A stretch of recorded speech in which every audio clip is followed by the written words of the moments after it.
In this video, we will see how to add and remove in Quick Toolbar. This is a Quick Toolbar. If you want to add something here, you can add easily. You can remove it easily. Let's start. Just I want to add decrease font size. Just keep the cursor on. Right click of the mouse. Select the Add Quick Access Toolbar. You can see here the decrease font size is added.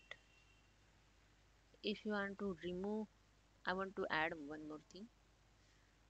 I want to add this one, bold.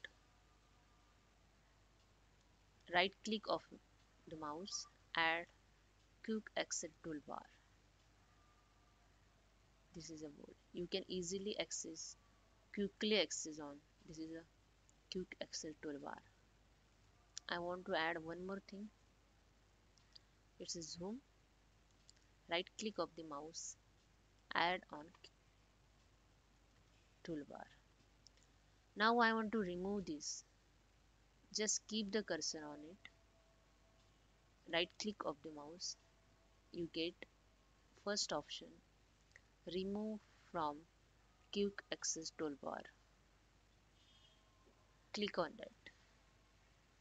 You can see decrease letter is removed. Decrease font size is removed.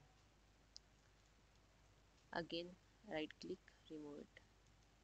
Right click, remove it. That's it. Thank you. If you like this video, please subscribe my channel